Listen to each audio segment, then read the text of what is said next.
एक बार जोर से भारत माता का जयकारा लगाएंगे। भारत माता की, भारत माता की, इनकलाब, इनकलाब, वंदे वंदे। सबसे पहले मेरठ की क्रांतिकारी धरती को मैं नमन करता हूं। मंच पे बैठे हुए खाप पंचायतों के सभी नेतागण और अन्य सभी नेतागण और महानुभावों को मैं नमन करता हूं। और पश्चिमी उत्तर प्रदेश से आए हुए, कोने कोने से आए हुए हमारे किसान भाइयों बहनों को मैं तहे दिल से नमन करता हूं, नमस्कार करता हूं, प्रणाम करता हूं।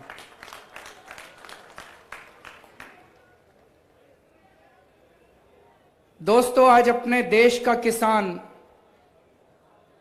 बहुत ज्यादा पीड़ा में है। आज हमारे देश का किसान बहुत ज्यादा दुखी है। 3 महीने से ज्यादा हो गए, 95 दिन हो गए। 95 दिनों से कड़कती ठंड में, पिछले 95 दिनों से दिल्ली के बॉर्डर के ऊपर हमारे किसान भाई अपने परिवार, अपने बच्चों, छोटे छोटे बच्चों के साथ धरने पे बैठा हुआ है। किसी को मजा नहीं आता ऐसे धरना करने में, किसी को मजा नहीं आता इतनी ठंड के अंदर अपने शरीर को गलाने में। 250 से ज्यादा किसान भाइयों की शहादत हो चुकी है। छोटी बात नहीं है। 250 लोग शहीद हो चुके हैं पिछले 3 महीने के अंदर। लेकिन सरकार की जूं नहीं रेंग रही। दोस्तों, पिछले 70 साल में इस देश के किसान ने केवल और केवल धोखा देखा है। सबने धोखा दिया अपने किसान, सारी पार्टियों ने, सारी सरकारों ने। 70 साल में कई सरकारें आई।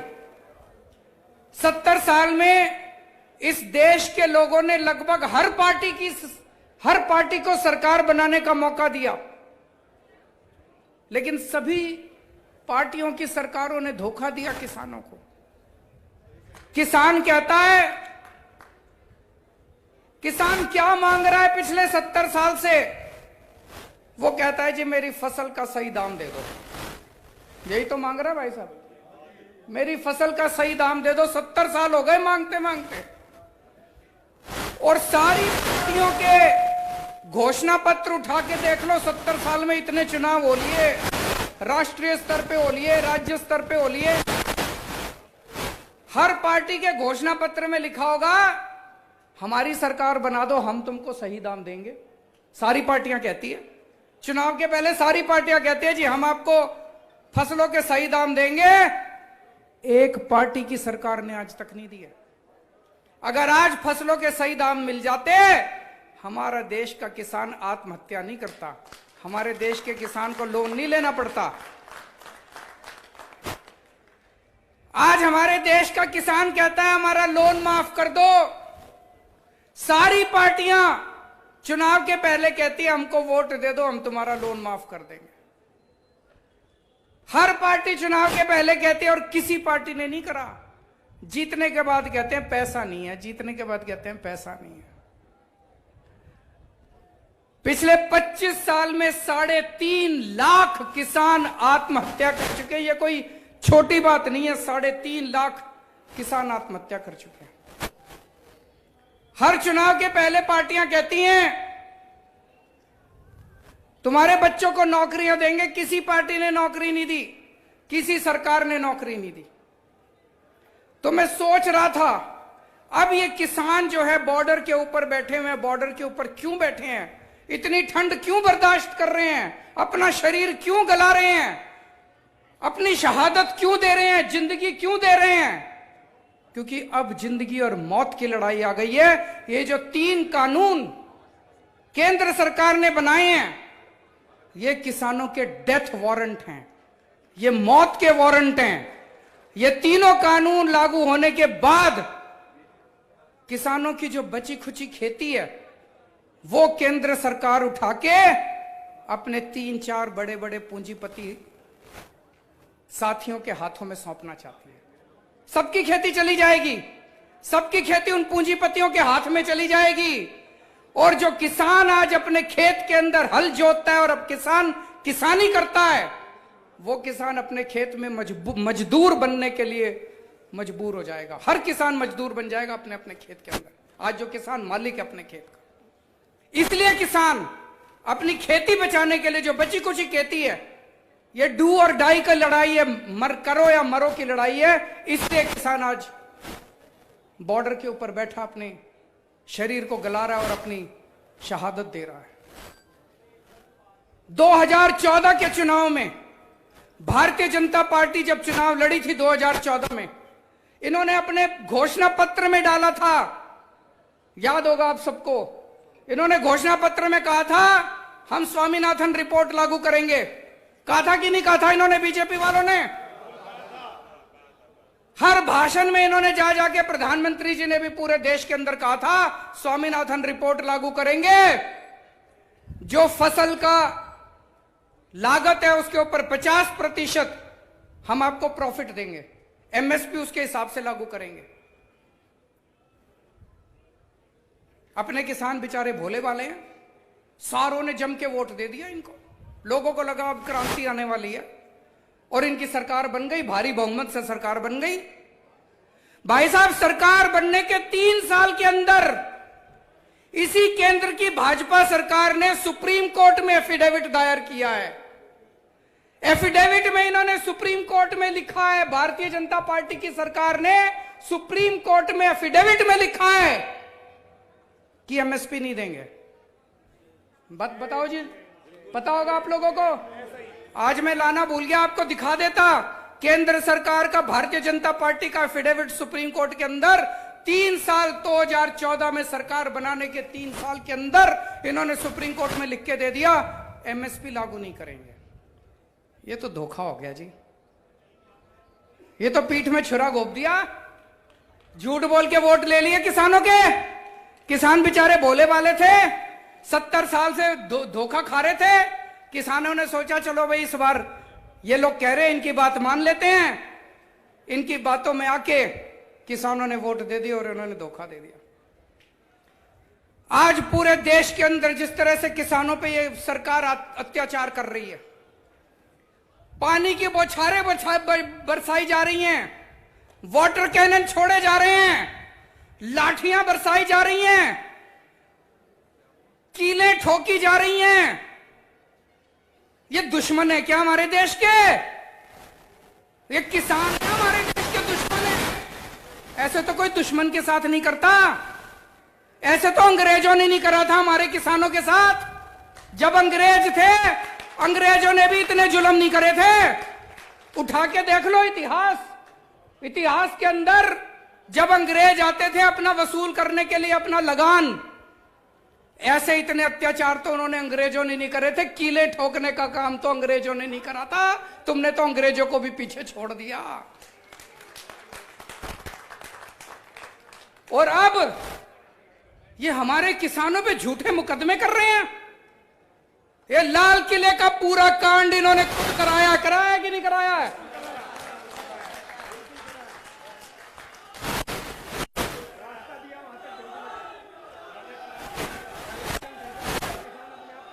भाई साहब, मैं दिल्ली का मुख्यमंत्री हूं, मेरे पास बहुत लोग आते हैं, उत्तर प्रदेश के लोग भी आते हैं, किसानों के नेता भी आते हैं, पंजाब के लोग भी आते हैं। सबने मेरे को आके कहा जी, उस दिन उन्होंने जानबूझ के रास्ता दे रहे थे, बोले हमको तो दिल्ली का रास्ता नहीं आता था। वो खड़े थे और कह रहे थे इधर से जाओ, इधर से जाओ, इधर से जाओ, जानबूझ के उधर भेज रहे थे। और जिन्होंने झंडे फहराए वो इनके अपने कार्यकर्ता थे। हमारा किसान कुछ भी हो सकता है, हमारा किसान अपनी जान दे सकता है, हमारा किसान देशद्रोही नहीं हो सकता।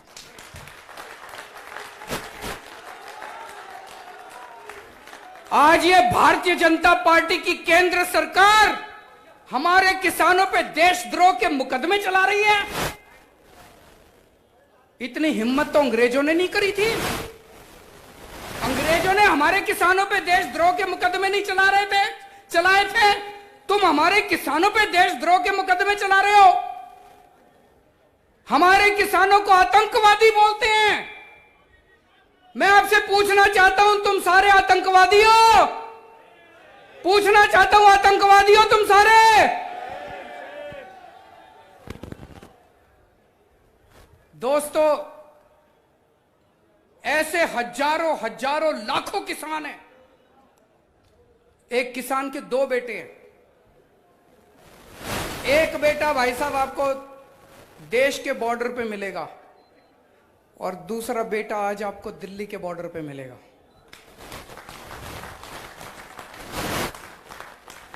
एक बेटा किसान है, दूसरा बेटा जवान है। आज जब हमारे देश के बॉर्डर के ऊपर खड़ा हुआ सैनिक देखता है कि ये भारतीय जनता पार्टी वाले और उनकी केंद्र सरकार दिल्ली के बॉर्डर पे बैठे हुए मेरे भाई को और मेरे बाप को आतंकवादी बोल रही है, तो दोस्तों सोच सकते हो उसके सीने पे कितना उसको दुख होता होगा।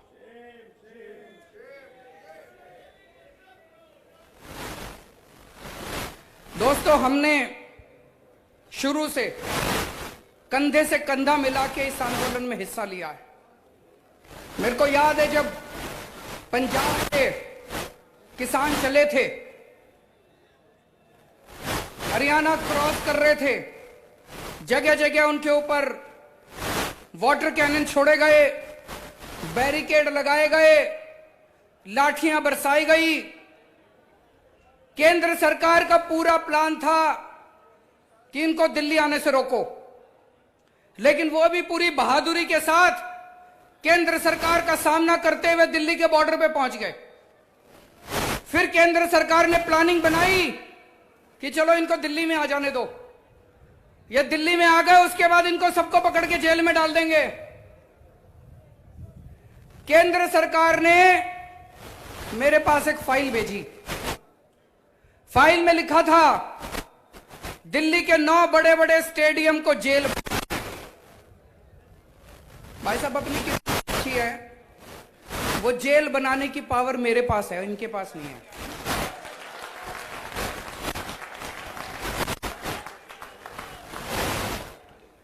इनको फाइल मेरे पास भेजनी पड़ी, तो इन्होंने फाइल मेरे पास भेजी और उसके भाई साहब जितने फोन पे फोन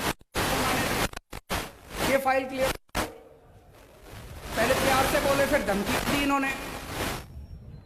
हमने फाइल क्लियर नहीं की भाई साहब, इनको जेल नहीं बनाने दिए स्टेडियम।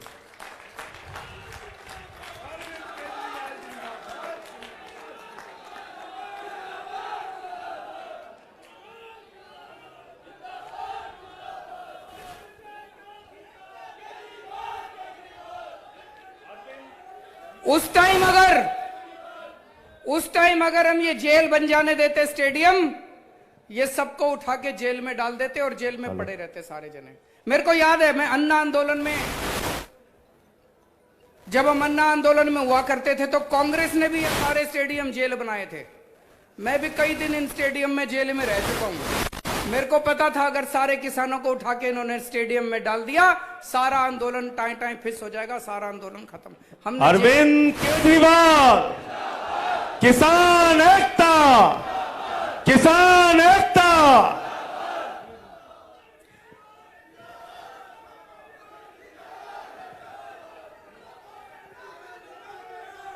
किसान एकता, जय जवान, जय जवान। अरविंद केजरीवाल, अरविंद केजरीवाल।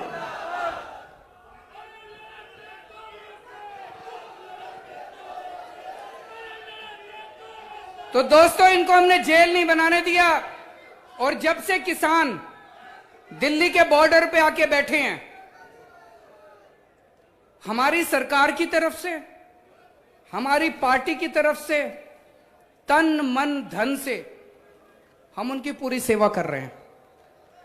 मेरे सारे विधायक, मेरे सारे मंत्री, हमारे सारे कार्यकर्ता, हमारे सारे सरकार के अफसर, उन सबको लगा रखा है।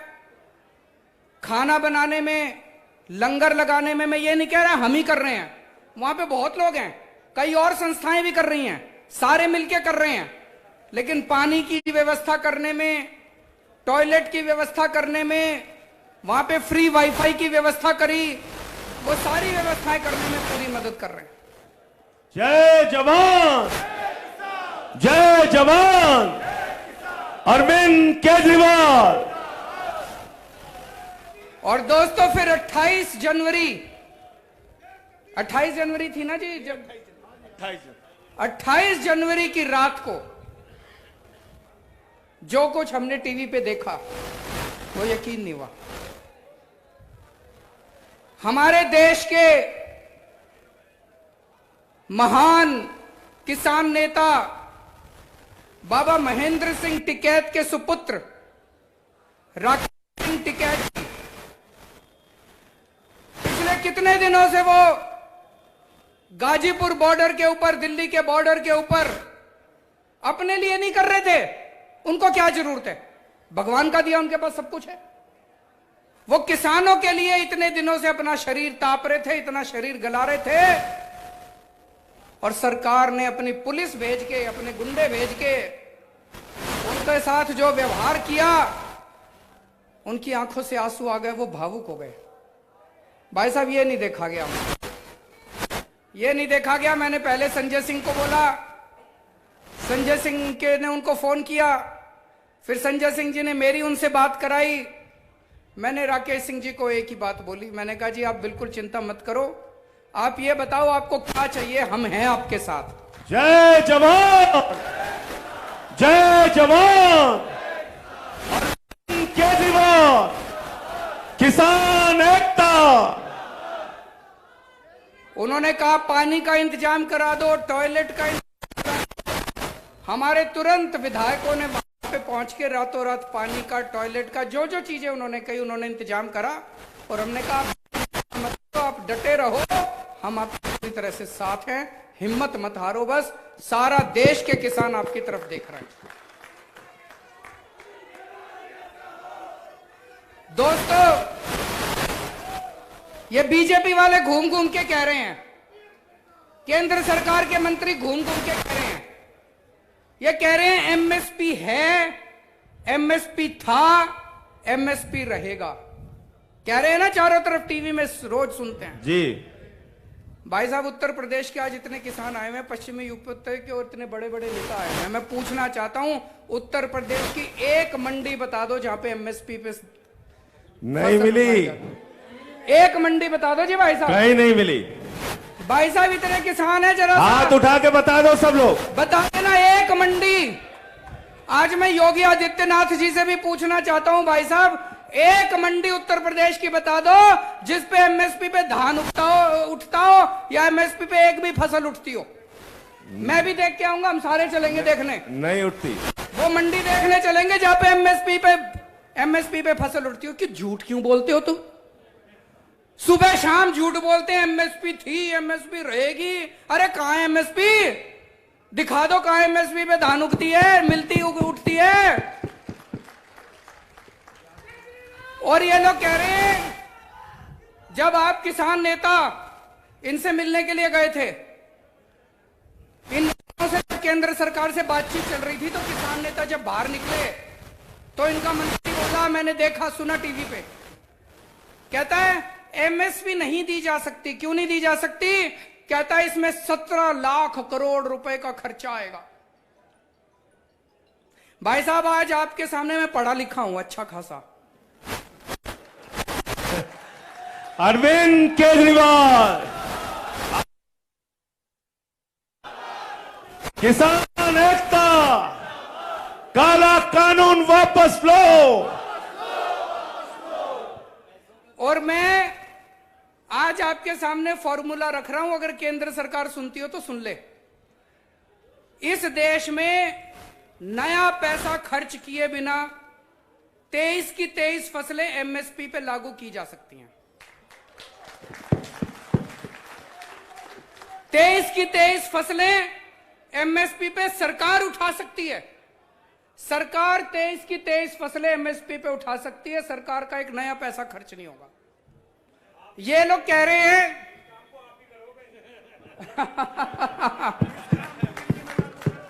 कुलदीप जी कह रहे हैं केजरीवाल जी इस काम को करेंगे। जोरदार तालियां बजा दीजिए पीछे तक खड़े होकर जो समर्थन करते हैं इस बात का, पीछे तक। बहुत बढ़िया। ये माइक दे दो, माइक दे दो। मैं एक बात और कह रहा हूं माननीय मुख्यमंत्री जी से। पहला निमंत्रण अन्ना जी का आया, दूसरा राहुल गांधी जी का आया, तीसरा दिल्ली के सीएम का आया। मुझे एडवांस में प्रधानमंत्री का भी निमंत्रण आज दे के जाओ आप।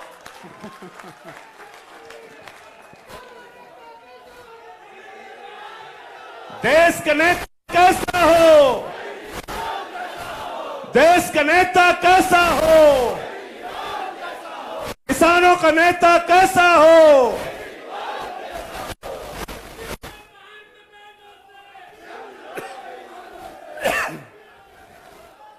तो दोस्तों आज मैं आपको बता रहा हूं और मेरे किसान नेता सबसे हाथ जोड़ के अपील है कि अगली बार जब इनसे मीटिंग करने जाओ तो ये फॉर्मूला उनको बता देना कि एमएसपी कैसे लागू हो सकती है। ये कहते हैं 17 लाख करोड़ रुपए लगेंगे। भाई साहब 17 लाख करोड़ रुपए किसान फ्री में नहीं मांग रहा। बदले में किसान आपको फसल देगा, बदले में किसान आपको गेहूं देगा, बदले में किसान आपको धान देगा, बदले में किसान आपको मक्की देगा, बदले में किसान आपको बाजरा देगा, बदले में किसान। केंद्र सरकार फसल के बदले में एमएसपी के ऊपर किसान को 17 लाख करोड़ रुपए देगी और सरकार के पास 17 लाख करोड़ की फसल आएगी। सरकार उस 17 लाख करोड़ की फसल को मार्केट में बेचेगी तो बेच के पैसा तो आएगा सरकार के पास। वो जो पैसा आएगा हो सकता है एक साल में, किसी साल में 17 लाख करोड़ के 18 लाख करोड़ भी आ जाए, 1 लाख करोड़ का मुनाफा हो जाए। किसी साल में हो सकता है थोड़ा घाटा भी हो जाए, 17 लाख करोड़ रुपए के 16 लाख करोड़ आ जाए। किसी साल में 17 लाख करोड़ के 20 लाख करोड़ भी आ जाए। किसी साल में घाटा होगा, किसी साल में मुनाफा होगा। सारा 10-15 साल में बराबर हो जाएगा। कोई घाटा नहीं होगा, कोई फायदा नहीं होगा। 10-15 साल में सारा बराबर हो जाएगा। लेकिन फिर भी मान लो 1-1.5 लाख करोड़ का सरकार को घाटा हो भी गया, हमारे देश के करोड़ों करोड़ों किसानों के परिवारों को खुश रखने के लिए, हमारे देश के करोड़ों करोड़ों किसानों की खुशहाली के लिए अगर 1-1.5 लाख करोड़ रुपए खर्च हो गए तो सरकार कोई गरीब नहीं हो रही उससे। किसान एकता, जय जवान, अरविंद केजरीवाल। तो एक काम है कि पिछले कुछ सालों में केंद्र सरकार ने अपने पूंजीपति साथियों के 8 लाख करोड़ रुपए का ऋण माफ कर दिया, लोन माफ कर दिया 8 लाख करोड़ का। अरे तुम अगर 8 लाख करोड़ रुपए इन अमीरों के माफ कर सकते हो तो हमारे करोड़ों करोड़ों किसानों के 1-1.5 लाख करोड़ रुपए का घाटा नहीं बर्दाश्त कर सकते क्या? सकते हैं। नीयत नहीं है, नीयत की कमी है। और दोस्तों ये एमएसपी की बात करते हैं। एमएसपी तो छोड़ो, पश्चिमी उत्तर प्रदेश के किसान को अपने गन्ने का नया पैसा नहीं मिलता। एमएसपी तो बहुत दूर की बात है। 18,000 करोड़ रुपया, 18,000 करोड़ रुपए ये मिल मालिक लेके बैठे हैं किसानों। हमारा पश्चिमी उत्तर प्रदेश का किसान अभी ये बता रहे थे, भगवंत मान पंजाब में भी यही हाल है, गन्ने की फसल का यही हाल है। रात दिन 24 घंटे मेहनत करके अपना किसान गन्ना उगाता है, मिल मालिक को देके आता है और मिल मालिक उसको 2-2 साल 3-3 साल तक अपनी फसल का दाम तक नहीं देता, एक नया पैसा नहीं देता। क्यों नहीं देता? मेरे पास अभी थोड़े दिन पहले उत्तर प्रदेश के कुछ लोग मिलने आए, उसमें एक किसान भी था। बोला भाई साहब 2 साल हो गए मेरी फसल का दिए हुए, अभी तक एक नया पैसा नहीं मिला। मेरे घर में किसी को कैंसर हो गई। मैं जब मिल मालिक के पास पैसे लेने गया तो वो बोला सीएमओ से, चीफ मेडिकल ऑफिसर से सर्टिफिकेट लेके आओ कि तुमको कैंसर है, सेम सेम, तब मैं तुम्हारे पैसे दूंगा। अरे तुम भीख मांगने आए हैं? हम अपनी फसल तुमको दे रखी है, उस फसल के दाम लेने आए हैं। ये कह रहा है कि पहले सर्टिफिकेट लेके आओ, तुम्हारे घर में किसी को कैंसर है तब दाम दूंगा। हैं जी? वो भी पिछला, वो भी 2 साल पुराना। ये तो हद हो गई यार। मैं योगी जी से पूछना चाहता हूं, तुम अपने, क्या मजबूरी है तुम्हारी? क्या मजबूरी है कि इन मिल मालिकों को तुम ठीक नहीं कर सकते? भाई साहब, जब मैं दिल्ली का मुख्यमंत्री बना उस टाइम ये बिजली कंपनियां, दिल्ली में 3 बड़ी बड़ी बिजली कंपनियां हैं। इन्होंने मेरे को, कई लोगों ने, हमने जब दिल्ली के चुनाव लड़े, हमने कहा था बिजली ठीक कर देंगे, बिजली कंपनियों को ठीक कर देंगे, बिजली 24 घंटे कर देंगे, बिजली मुफ्त कर देंगे। कई लोगों ने मेरे को समझाया इतने बड़े बड़े वादे ना करो, ये बिजली कंपनियां बड़ी पावरफुल है, ये बड़ी शक्तिशाली हैं, इनके तार बड़े ऊंचे हैं, इनका कुछ नहीं बिगाड़ पाओगे। भाई साहब आज 5 साल बाद ठीक कर दी इन बिजली कंपनियों को।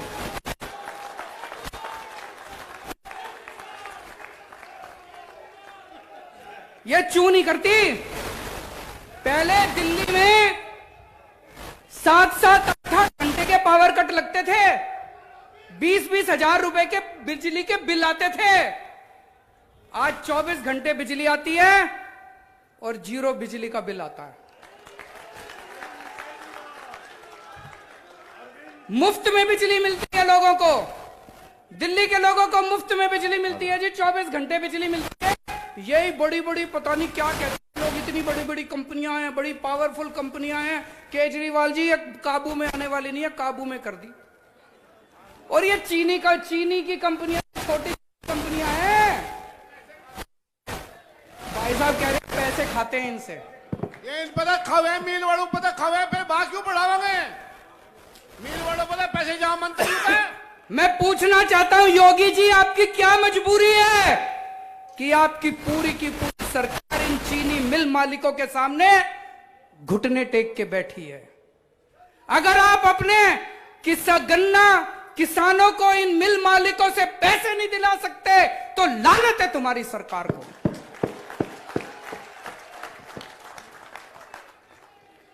दोस्तों, दिल्ली वालों ने, दोस्तों अगर दिल्ली की बिजली कंपनियां ठीक हो सकती है तो यूपी की चीनी मिलें भी ठीक हो सकती है। अरविंद केजरीवाल, फर्क केवल यह है, सही नीयत वाली सरकार लानी पड़ेगी, अच्छी नीयत वाली सरकार लानी पड़ेगी। और जिस दिन उत्तर प्रदेश में अच्छी नीयत वाली सरकार आ गई, भाई साहब मैं कह के जा रहा हूं, इधर आप अपने ट्रैक्टर से मिल के अंदर गन्ना छोड़ के आओगे, घर पहुंचोगे, उसके पहले आपके खाते के अंदर। अरविंद केजरीवाल, देश का नेता कैसा हो?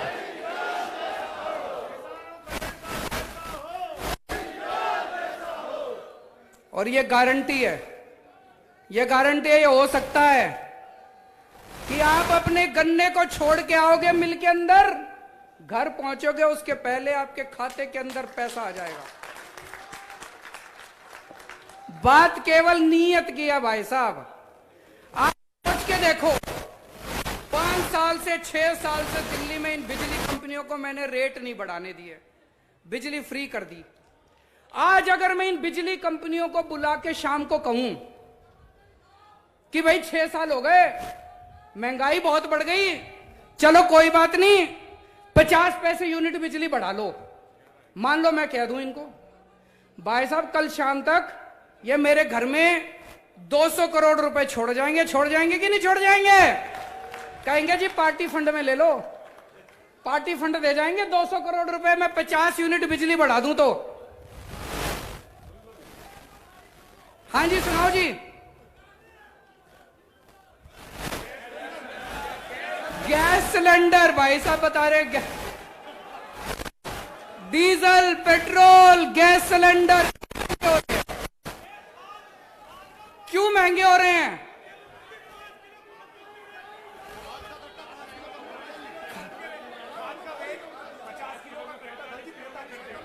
खाद का कट्टा 50 किलो से 45 किलो कर दिया नहीं कर दिया? रेट बढ़ा दिया और वजन कर दिया। सारी चीजों में भाई साहब एक ही चीज है, मैं तो छोटा सा आदमी हूं, कल तक मेरे को कोई जानता नहीं था। एक ही चीज सिखाऊं 6 साल में, आपका सबका बेटा हूं, आपका सबका छोटा भाई हूं, आप लोगों की दया से, आप लोगों के प्यार मोहब्बत से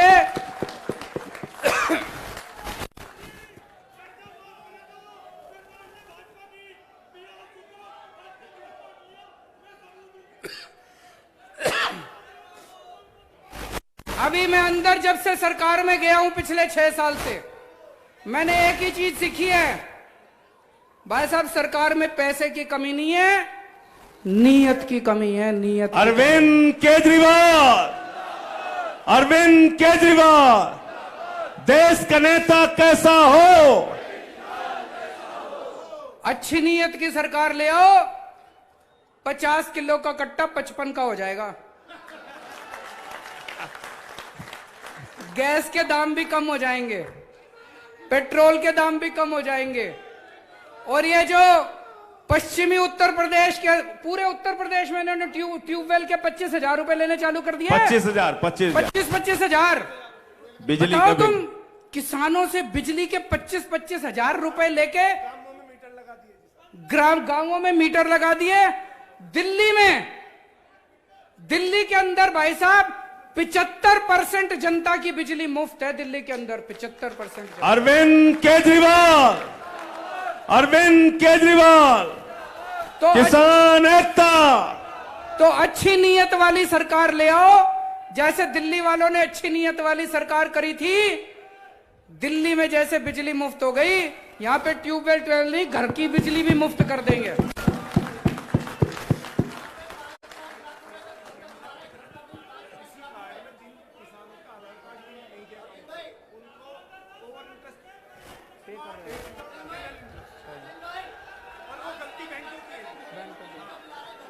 बहुत सारी समस्याएं हैं जी, चारों तरफ से आवाज उठ रही है। किसानों की जिस तरह से समस्याएं इन्होंने कर रखी है, सिलेंडर लेके आ गए उधर। वो भाई साहब सिलेंडर ले आए गैस का।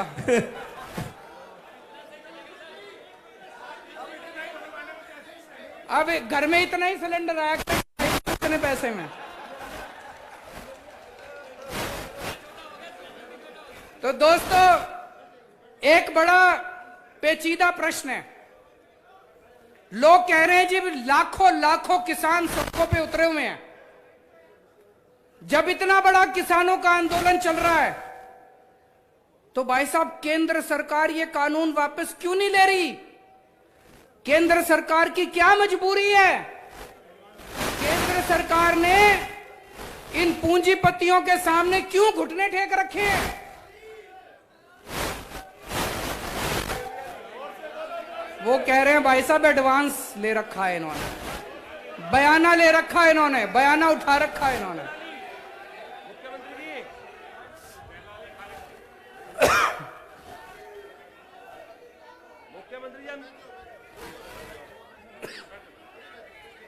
तो दोस्तों, आज मैं एक ही चीज कहना चाहता हूं, आपका आंदोलन बहुत पवित्र आंदोलन है, और ये केवल किसानों का आंदोलन नहीं है, ये इस देश के एक एक देशभक्त का आंदोलन है। जो भी भारत से प्यार करता है वो इस आंदोलन के खिलाफ हो ही नहीं सकता।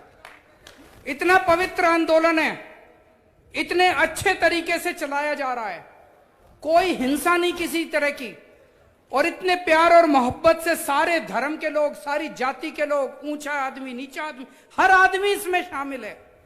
आपके आंदोलन में मैं कोई एहसान नहीं कर रहा, मेरा फर्ज बनता है, हर देशभक्त का फर्ज बनता है। और आज मैं ये कहने के लिए आया हूं कि आपका बेटा, आपका छोटा भाई पूरे तन मन धन से आपके इस आंदोलन में शामिल है। और मैं उम्मीद करता हूं कि ये सरकार को अंत पंद में किसानों के सामने झुकना पड़ेगा। चौधरी चरण सिंह अमर रहे, चौधरी चरण सिंह अमर रहे।